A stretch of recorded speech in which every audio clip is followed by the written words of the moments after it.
할렐루야. 오늘은 가정의 달 5월의 세 번째 주일입니다. 매주일 말씀을 책임진 담임 목사로서 오늘은 무슨 말씀을 전해야 하는지 기도하고 준비하다가 저는 하나님을 믿고 섬기는 부모로서 자녀에게 남겨주어야 할 영적 유산에 대해서 말씀드려야겠다는 감동을 받았습니다. 부모로서 자녀에게 가르쳐야 하는 영적인 법칙이 있습니다. 그 중에 하나는 포기해야만 얻을 것이 있고, 또 하나는 허비해야만 얻을 것이 있고, 다른 하나는 노력해야만 얻을 수 있는 것이 있습니다. 오늘 아침 저는 자녀에게 꼭 가르쳐 주어야 하는 이 영법 법칙 중에 두 번째 언급한 법칙이 담겨있는 두 사람의 이야기가 기록되어 있는 오늘 본문인 누가복음 19장 8절에서 10절, 그리고 마태복음 26장 10절에서 13절을 중심으로 해서 허비해야만 얻을 수 있다라는 제목으로 하나님께서 오늘 우리에게 주시는 메시지를 전하고 은혜를 나누도록 하겠습니다. 첫 번째 이야기는 우리가 잘 알고 있는 삭개오 이야기입니다. 어려서부터 신앙생활을 하신 분들은 아마도 한두 번, 아니 수십 번 들은 이야기일 것입니다. 누가복음 19장에만 기록되어 있는 삭개오 이야기는 구원에 대한 메시지가 담겨 있습니다. 어떤 죄인이라도 자신의 죄를 회개하고 예수 그리스도를 구주로 영접하면 구원을 얻게 된다는 것이죠. 삭개오가 여리고의 제사장이요 부자였다는 누가의 기술은 그가 죄인이었음을 말해줍니다. 여리고가 어떤 곳입니까? 사해로부터 16km밖에 떨어져 있지 않은 데다가 요단강 유역에 소금과 또 대추야자 그리고 향위의 산지이며 또 요단강 동편을 지나는 왕의 도로와 지중해 해변에 있는 해변길, 오늘날과 같으면 두 개의 국제 고속도로라고 할 수 있는데 이것을 동서로 연결해준 길목에 위치해 있는 교통의 중심지로 세계에서 가장 오래된 도시 중 하나였습니다. 그런데 문제는 예수님이 활동하던 당시 유대는 로마 제국의 지배 아래 있었고, 로마 제국의 다른 속국과 같이 로마가 거둘 세금을 정해주면 세리 곧 세무 공무원은 거기에 자신의 몫을 더하여 징수하였습니다. 거의 모든 정복자들의 피 지배자들에게 그렇듯이 로마는 과도한 세금을 요구했고, 세리의 몫은 정해진 것이 아니었기 때문에 많은 세리들이 자신의 부를 축적하고 로마의 요구에 충족하기 위해서 강압적인 방법을 동원하여서 세금을 징수했기 때문에 당시 유대 사회에서는 세리는 민족의 반역자여 상종맡을 죄인으로 여겼습니다. 삭개오는 예수를 보기 위해 큰 길로 나갔습니다. 아마도 그는 예수님이 당시 유대 여러 동네나 도시를 다니면서 복음을 전하고 많은 병자를 고치고 기적을 일으켰다는 소문을 들었을 거예요. 그래서 마치 슈퍼스타를 보고 싶은 마음이 생기든지 나갔을지도 모릅니다. 그러나 그것이만은 아닙니다. 유대인들은 누구나 메시아를 기다리고 있었어요. 그가 비록 로마의 속국에서 속국을 도와서 일하고 있었지만 그도 유대인이었잖아요. 그래서 오래전 유대인이 바라는 것들, 그것이 무엇입니까? 유대가 독립하는 거예요. 즉 하나님의 나라가 일어서 메시아가 오시는 거였고, 그래서 이제 저들이 자유를 얻는 것이었습니다.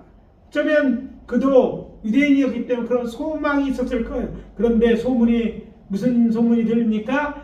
예수가 메시아일지도 모르는 소문이 들었을 거예요. 아무도 다른 이유보다는 그는 이 소문 때문에 예수를 한번 보고 싶은 마음이 생겼을 거예요. 그런데 더 흥미로운 사실은 그분이 지금 여리고를 지나갔다는 소문을 들었습니다. 그는 그래서 이 이 소문을 듣고 자신이 머물고 있던 공간에 그대로 있을 수가 없었습니다. 예수가 어떤 분인지 얼굴만이라도 보고 싶었습니다. 문제는 예수님은 이미 많은 사람들에게 둘러싸여 움직이고 있었고 그는 신체적으로 키가 작아 멀리서는 예수님을 볼 수가 없었습니다. 그래서 그는 예수님이 일행이 가는 방향으로 앞서 달려나가 아이들처럼 돌 무화과 나무에 올라갔습니다. 거기 숨어 삭개오는 예수님의 일행을 지켜보고 있었습니다. 그리고 얼마 되지 않아 놀라운 일이 그에게 일어났습니다. 예수님의 일행이 삭개오가 올라간 뽕나무가 아니라 돌무화과 나무 밑에 돌았을 때 예수님은 갑자기 가시던 길을 멈추고 고개를 들어 자신을 내려다보고 있는 삭개오에게 말씀하셨습니다. 삭개오야, 속히 내려와라. 내가 오늘 내 집에 유하여야 하겠다.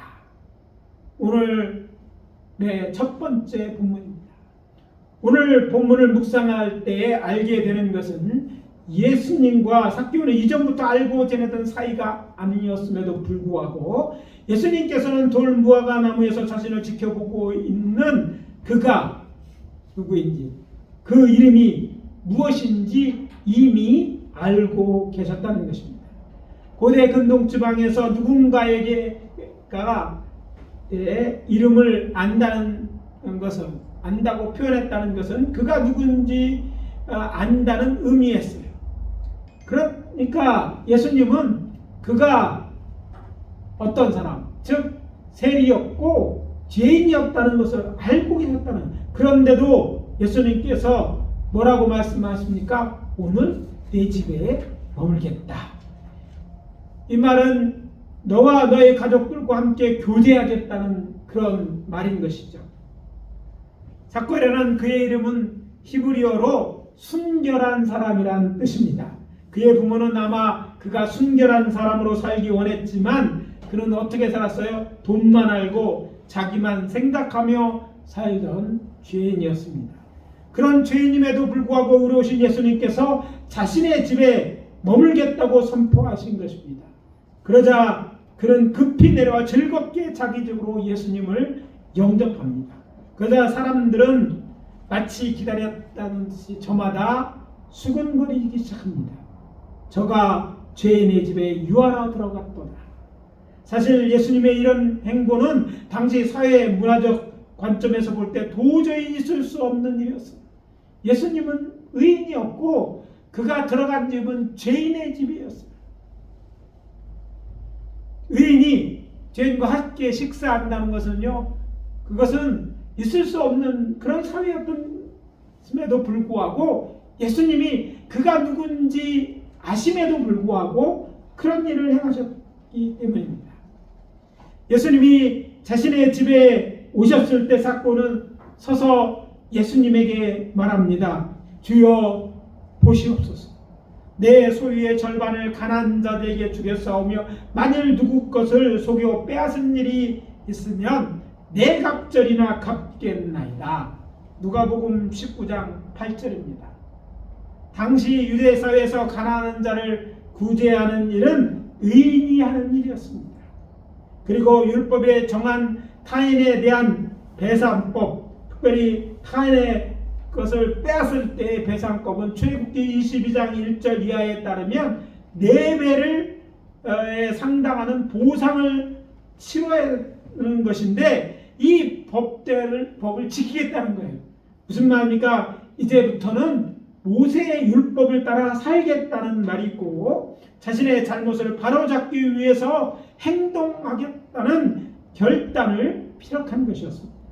그러나 예수님은 말씀하십니다. 오늘 구원이 이 집에 이르렀으니 이 사람도 아브라함의 자손이니라.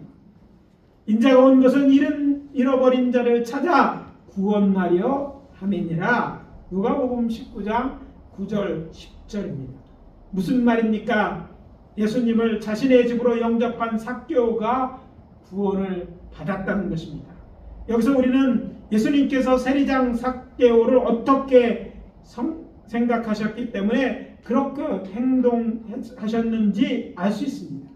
그렇습니다. 당시 사람들은 삭개오를 죄인이며 민족의 배반자라고 여겼지만 예수님은 단지 그를 구원이 필요한 이스라엘 잃어버린 자로 여기셨던 것입니다.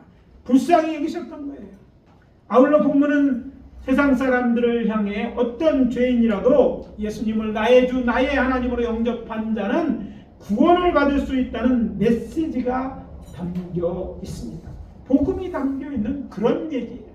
근데 사실 이 얘기를 들으면서 이 복음까지 이해하는 사람이 적지 않은 것이 사실입니다. 그러나 이런 메시지로 읽어야지 이 삭개오의 얘기를 바로 읽는 것입니다. 그렇지만 성령께서 삭개오의 얘기를 통해 오늘 우리에게 주시는 메시지는 이것이 아니었습니다. 삭개오가 올라간 나무가 개역 성경에는 뽕나무로 되어 있지만 개역개정 성경에는 돌 무화과 나무로 나오고 이것이 바른 번역이라는 것을 알려주기 위한 것도 아닙니다. 개역성경의 뽕나무로 번역된 헬라어 시카미노스는 우리가 알고 있는 뽕나무가 아니라 이스라엘에서 자라는 돌 무화과 나무였어요. 그래서 사람들이 올라가도 될 만큼 크고 단단한 나무였어요. 그러니까 주일학교 때 배웠던 어린이 찬송가 보고 싶어요 보고 싶어 예수님 얼굴 그렇지만 키가 작아 보이지 않아 삭개오는 엉금엉금 올라가서요 뽕나무 꼭대기로 올라갔어요 하는 이 찬송가 어린이 찬은 원래 신약 성경을 오역해서 생긴 노랫말이에요. 뽕나무에 올라간 것이 아니기. 그렇지만 이 사건을 통해 오늘 아침 우리가 깨달아야 하는 영적 비밀은 그의 이런 행동에서 찾을 수 있습니다. 삭개오는 예수님을 부르지 않았고 자신을 불쌍히 여겨달라고 소리치지 않았지만 예수님께서는 그를 잃어버린 하나님의 백성으로 여기시는 것은 메시아로 치자는 예수님이 어떤 분인지 얼굴이라도 보고 싶어서 자신의 나이도 생각하지 않고 체면도 버리고 예수님을 보기 위해 취한 쓸데없어 보이는 그의 행동을 믿음으로 보신 것이었다고 저는 확신합니다. 당시 그는 자신의 동족에게 죄인으로 상종 못할 사람이었습니다. 돈 때문에 조국이나 명예 심지어 율법을 지키는 것조차 멀리했던 그가 예수님을 보기 위해 모든 일을 포기하고 예수님을 보러 나갔습니다. 그런데 키가 작아 예수님이 지나가는 모습을 볼 수 없게 되자 그는 예수님을 보기 위해 달려가 돌무화과 나무에 올랐습니다. 또한 그는 예수님께서 자신님의 집에 들어오시자 누가 시키지도 않았는데 예수님이 권면한 것도 아닌데 자신이 그 무엇보다 소중하게 여겼던 재물 그것도 평생 모은 재산의 반을 가난한 자를 위해서 내어놓고 또 율법을 지키되 피해에게 4배를 배상하겠다는 주님 되겠다고 주님 앞에서 선언한 것입니다. 여러분 누구에게 피해를 입혔어요. 그런데 그 피해에게 4배를 배상하는 거 여러분 쉬운 일이 아닙니다. 그것도 돈 때문에 동족을 배신하고 자기 나라를 지배하는 로마를 위해 일했던 그래서 세리장까지 되었던 그의 결단이라고 믿어지지 않는 행동이고 말이었던 거예요. 삭개오의 이런 행동과 바로는 우리에게 구원 곧 영원한 생명을 얻기 위해 우리는 우리가 지금까지 소중히 여겼던 것, 우리가 관심을 들였던 것, 우리의 시간과 물질을 기꺼이 내려놓아야 한다는 것을 암시하고 있기 때문입니다. 그의 동료들은 그의 모습을 보고 저 사람이 실성했나 생각했을 것입니다. 어떤 이들은 그가 자신의 소유한 시간이나 재물을 허비한다고 생각했을 것입니다. 그런데 놀라운 사실은 예수님께서 그가 아니 그의 집이 구원을 받았다고 말씀하셨습니다. 잃어버렸다가 다시 찾은 아브라함의 자손이라고 선포하십니다. 성도 여러분에게 도전합니다. 성도 여러분은 영생을 얻기 위해 세상에 속한 것들을 허비할 준비가 되어 있습니다. 이것은 단지 우리의 구원을 위한 말씀만이 아닙니다. 우리가 사랑하는 사람들, 특히 다음 세대가 꼭 알아야 되는 영적 진리. 많은 사람들이 예수를 믿기만 하면 구원을 얻는다고 하니까 그거는 물론 공짜이죠. 그러나 예수님이 그것을 위해 지불했던 대가나 구원을 받았다면 구원자들은 마땅히 살아야 되는 삶에 대해서는 관심이 없어요. 그냥 살던 대로 살고 구원만 내게 가졌으면 좋겠다고 생각하지만 그것은 어쩌면 그 믿음이 참 믿음이 아닌 것을 나타내는 증거일 수 있어요. 그런 믿음은 정말 구원받을 만한 믿음이 아닌 거예요.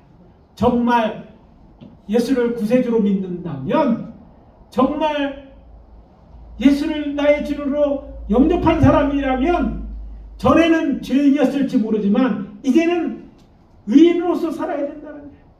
전에는 세상 것에 관심이 있고 그것만을 위해 살았다면 이제는 아니라 하나님의 나라를 위해서, 의인을 위해서 살아야 된다는 것을 우리에게 가르쳐주고 있는 것이죠.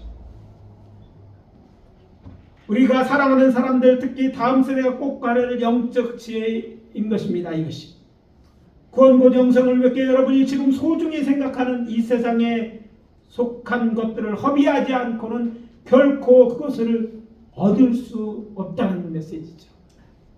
저는 이 단계까지 여러분을 이해했으면 좋겠어요. 많은 사람들이 앞에 부분만 생각해요. 야, 믿으면 되지. 오로다 믿어. 그리고 자신 있게만 나는 구원받았다. 그런데 그들의 삶을 보면 전혀 변한 게 없어요. 그리고 성경 말씀이 있으니까 나는 그렇겠다부터 배우는데, 성경에서 말하는 믿음은 그런 믿음이 아니에요. 그것은 하나님을 기망하는 것이에요. 삭개오같이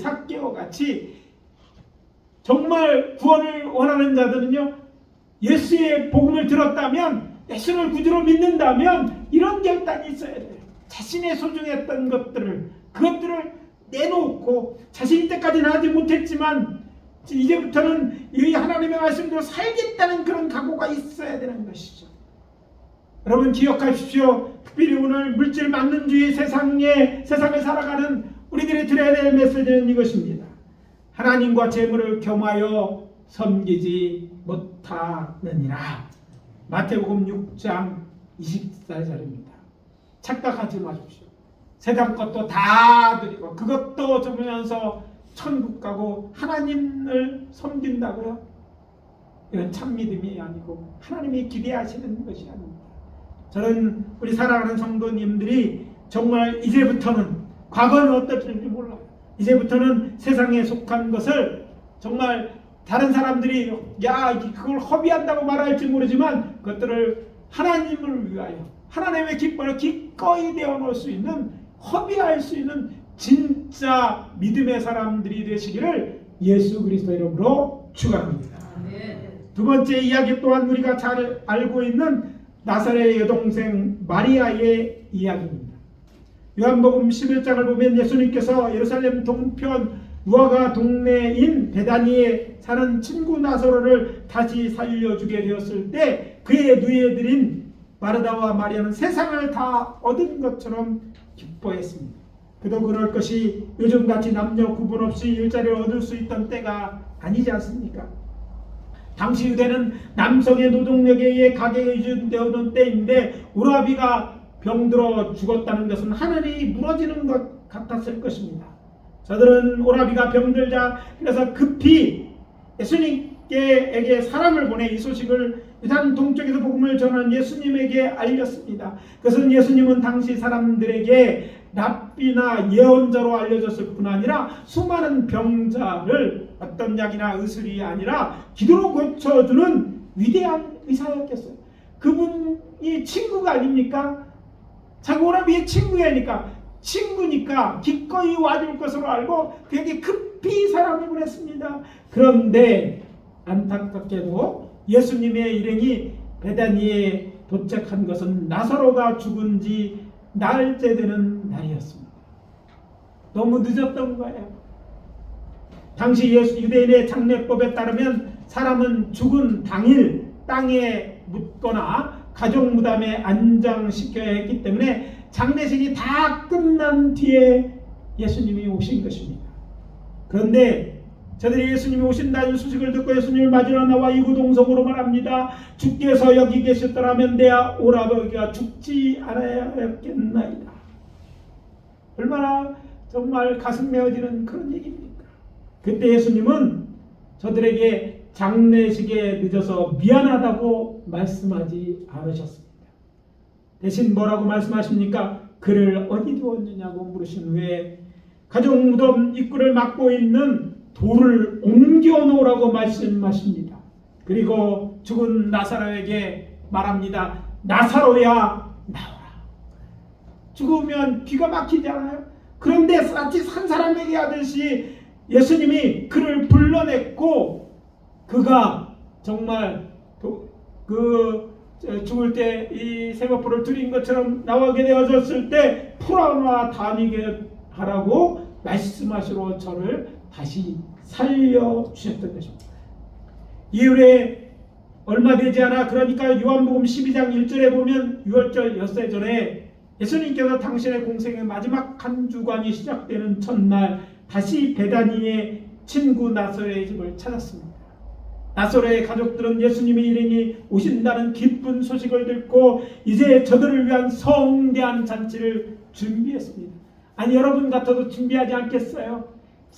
오라비를 살려주신 분이 아닙니까? 나사로가 죽었다가 살아난 게 아닙니까? 그러니까 성대한 장피와 예수님을 위해 그의 일행을 위해 준비한 거예요. 근데 이 잔치 자리 석상에서 예수님과 나사로가 이제 같이 앉아 있었어요. 아마 상석에 앉았을 거예요. 근데 그때 나사로의 여든상에 볼 때 이것만 봐도 정말 너무 감격스러운 장면인데 3절 이하에 보니까 이때 마리아가 이 잔치자리에 언뜻 보아도 한 근이 들어가는 향유 옥합을 들고 나타났습니다. 전혀 예상 못한 광경이었어요.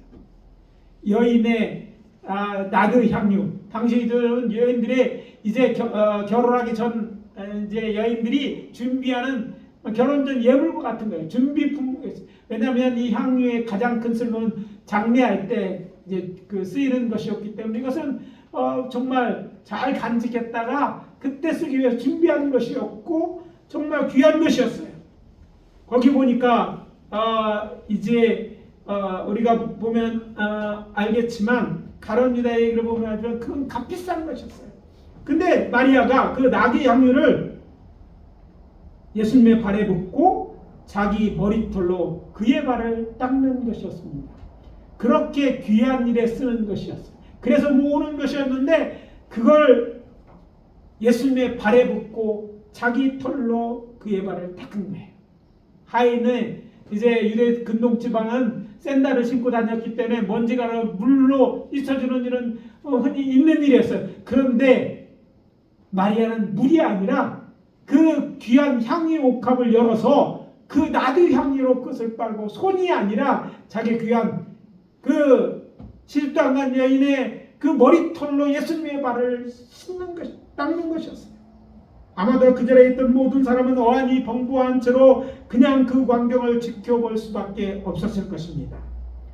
그리고 이내 나드 향유 냄새는 금방 온 집에 가득했습니다. 그때 계산자라는 예수님의 제자로서 회계 즉 금점 출납을 맡았던 가룟 유다가 마리아를 책망하듯 말합니다. 이 향유를 어찌하여 300데나리온을 팔아 가난한 자들에게 주지 아니하였느냐. 요한복음 12장 5절입니다. 그때 예수님이 말씀하십니다. 그를 가만두어 나의 장래한 날을 위하여 그것을 간직하게 하라. 가난한 자들은 항상 너희와 함께 있거니와 나는 항상 있지 아니하리라. 요한복음 12장 7절 8절입니다. 가룟 유다는 마리아가 그 비싼 향유 곧 300데나리온이라 한다고 말한 것을 볼 때 당시 성인 노동자의 하루 일당이 한 데나리온이었으니까 오늘날로 하면 오늘날 이제 인건비도 많이 올라서 초보 잡부가 받는 일당 찾아보니까 13만원에서 16만원을 요새 준다고 그러더라고요. 그냥 다 계산하기 좋게 15만원 준다고 계산해 보니까 이 나드 한 근에 든 향유의 값은 얼마예요? 예, 4,500만원. 4,500만원 향유에 그걸 갖다 예수님의 발에 붓는 거였어요. 여러분이 봐도 어때 봅니까? 이거 정말 쓸데없는 전 보이지 않습니까? 물론 향은 나서 대접은 되겠죠. 그런데 그거 할 것이 따로 있지. 그 비싼 향을 것들을 정말 예수님의 발에 부은 거예요. 그렇지만 중요한 사실은 예수님께서는 그렇게 생각하지 않으셨다는 것입니다. 예수님은 이것이 구세주로서 자신의 죽음을 세상에 알리는 데 사용되었고, 남겨진 향유도 자신의 장례를 위하여 드려진 예물로 여기셨다. 그러니까 그것을 받으신 거예요. 이것이 전부가 아닙니다. 이 이야기의 병영 구절은 마태복음이나 마가복음의 말씀을 보면 여기에 말씀이 덧붙여져 나옵니다. 내가 진실로 너희에게 이르니 온 천하에 어디서든지 이 복음이 전파되는 곳에서는 이 여자가 행한 일도 말하여 그를 기억하게 하라. 와, 그녀가 내게 좋은 일을 하였으니 많은 사람에게 그녀가 행한 일을 알게 하라. 여기만이 아니라 두루두루 알게 하라. 아니 계속해서 알게 하라는 거예요. 이 얼마나 큰 칭찬이요 축복입니까? 이 두 개의 이야기를 통해서 주께서 우리에게 주시는 영적 교훈이 무엇입니까? 주님을 사랑하여 주의 은혜가 고마워서 우리가 주를 위하여 또는 주의 나라를 위하여 드리는 시간이나 재물, 그리고 헌신은 세상 사람 눈에는 허비하는 것이나 낭비하는 것처럼 보일지 몰라도 우리가 믿고 섬기는 하나님, 우리 구주 예수님과 교회는 이것을 통해 하나님의 뜻을 드러내고 하나님께 영광을 돌리는 일이라는 것입니다. 칭찬받는 일이라는 것입니다. 그래서 주의 이름으로 권면합니다. 주께 받은 은혜가 있습니까? 주시는 감동이 있습니까? 그것이 나의 욕심을 채우는 것이 아니었고 하나님을 사랑하는 마음에 비롯된 것이라면 주를 위해 사용할 수 있는 믿음과 결단, 그리고 마리아처럼 실행할 수 있는 용기가 있으시기를 예수 그리스도의 이름으로 축복합니다. 저는 예수님을 향하여 남들이 보기에 허비하는 것 같은 행동을 통하여 구원을 받고 또 인정받고 칭찬받는 이들을 통하여 주는 영적 깨달음이 우리의 삶을 통해 표현될 뿐 아니라 우리의 자녀의 삶 가운데 나타났으면 좋겠습니다. 예배보다 학업, 입시 우선인 10대 신앙 대물림 멀어진다. 이것이 지난 5월 15일자 국민일보 미션란의 헤드라인 기사의 제목입니다. 이것은 신앙 있는 부모들이 자녀들을 교육함에 있어서 오늘 한국교회의 중심을 이루고 있는 60 또 70대 성도 아니 교회 중직 중 상당수가 자신의 자녀를 양육할 때 학업 수업이나 예배가 겹치면 학원행을 택한 결과 신앙 대물림에 실패했다는 말입니다. 우리의 자녀들이 영원고를 받지 못한다면 저들이 좋은 대학에 들어가고 좋은 직장하고 부자가 된다는 게 그게 무슨 유익이 되겠어요? 생명을 잃는 거 아니에요? 이건 가슴 아픈 일입니다. 나중에 그렇죠. 6070 세대 늦게 예수 믿은 세대 어려서부터 믿은 자들이 아니었어요. 그리고 그대 생각에는 지금 급한 거예요. 이때 놓치면 안 된다는 불안감도 있었죠. 아니 사람들이 다 그렇게. 그러나 중요한 것은 그 정말 뭐가 더 중요한 거예요. 아이들에게 있어 정말 좋은 것은 이 세상에 태어난 저들이 영원 구원을 받아 함께 천국에 사는 거예요. 누구나 이 세상은 떠나게 되어 있어. 아무것도 갖고 가지 못합니다. 그리고 그 하나님의 나라는 영원한 것입니다. 영원한 하나님의 나라의 가치가 더욱 중요하다는 사실을 우리가 간과해서는 안 되는 거예요. 그래서 말씀드립니다. 지금부터라도 믿음의 유산이 우리 자녀들에게 전해질 수 있도록 기도하고 시간을 내고 또 인적 자원 그리고 재원을 투자해야 될 것입니다. 자녀의 영원 구원을 위해서 여러분 이런 투자가 있어야 되고, 여러분 여기 있는 학생들에게 말합니다. 영원 구원이 가장 중요해요. 교회 왔다 갔다 하는 것이 아니라 정말 예수 만나야 됩니다. 예수 만나고 예수를 정말로 여러분의 주인으로 모셔야지만 여러분 영생할 수 있는 거예요. 여러분이 하는 모든 일에 의미가 있는 거예요. 그렇지 않으면 여러분의 삶은 어느 날 다 무너질 때가 있어요. 우리는 영원히 살지 못합니다. 저희 주변에 요즘 어르신들을 얘기하면요, 뭐 어떻게 얘기하면 다 90대 이제 지난주에 제가 미국에 같이 모셨던 원로 목사님이 저한테 전화를 하셨어요. 요즘 건강은 좀 어떠냐고 전화를 했어요. 제가 굉장히 송구스러웠어요. 아픈 다음에 제대로 연락도 못 드렸는데 걱정돼서 전화하신 거예요. 그래서 정말 미안한 마음이 들었는데 무슨 그 얘기에서 이야기하시다 무슨 나도 이제 95세야 이렇게 얘기하시는 거예요. 95세. 제가 젊었을 때 그분은 저기 담임 목사였어요. 그러나 내가 이제 많이 먹으니까 그분도 민망해서 이제 모든 걸 떠나야 될 그럴 때가 되었다는 거예요. 우리는 이 세상에 영원히 살 수 있는 존재들이 아닙니다. 사랑하는 성도들, 젊은이들에게 말합니다. 영원히 가치 있는 일을 위하여 사십시오. 그래서 여러분에게 가장 중요한 영혼권인데 아직 지금부터는 물으십시오. 시간을 내고 기도해달라고 부탁하고 아무쪼록 예수 만나 구원받고 그 안에서 여러분의 인생을 계획하고 그래서 여러분의 삶이 정말 주님 앞에 주님 만날 때 정말 칭찬 듣고 복된 인생 되어지시기를 바라는 것입니다. 이제 오늘 말씀 마무리해야 합니다. 협의해야 하나님의 마음을 얻을 수 있고 사람의 마음을 얻을 수 있습니다. 그래야만 하나님과 다른 사람에게 사랑받는 인생이 될 수 있습니다. 사랑하는 성도 여러분, 여러분의 자녀들이 아직 어리다면 오늘 우리가 다룬 성경 말씀에 나오는 이야기를 자녀들에게 들려주십시오. 자녀들이 청소년들이라면 오늘 다른 성경 말씀과 함께 읽고 여러분의 신앙 가운데 이야기해 주어서 저들이 깨달아 알게 하시옵소서. 그래서 저들에게 우리가 받은 영적 유산이 흘러내려가도록 하기를 예수 그리스도의 이름으로 축복합니다. 축복합니다. 기도합니다. 아버지 하나님의 가정의 날을 맞아서 오늘 자녀들 또 우리가 기억해야 될 이런 아버지 영적 진리를 우리에게 가르쳐 주시니 감사합니다. 아버지 하나님 깨닫는 은혜가 또 있게 도와주시옵소서.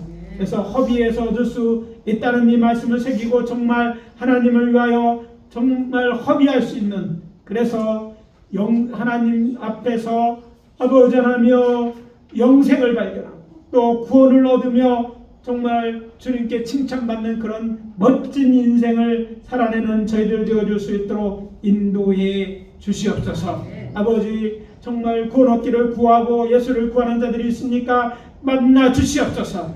저들이 이곳까지 와서 예를 듣는 것, 이 아버지 하나며 설교를 듣는 것은 저들이 아버지 하나며 주님을 찾는 것이 아닙니까? 아버지 하나님 삭개오에게 그랬듯이 저를 만나주시고 아버지 하나며 예수 구원의 복음이 믿어질 수 있도록 하나님의 살아계심을 증거해주고 함께 신앙생활할 수 있도록 도와주시옵기를 바라고 원합니다. 그렇게 해서 아버지 하나님 우리만이 아니라 우리의 가족까지 구원 얻는 귀한 축복이 우리 사랑하는 예일교회에 속해 있는 한국교회 아니 한국포스교회에 속해 있는 교회들 그리고 가정들에게 있게 하여 주시옵소서. 예수 그리스도 이름으로 기도합니다. 아멘.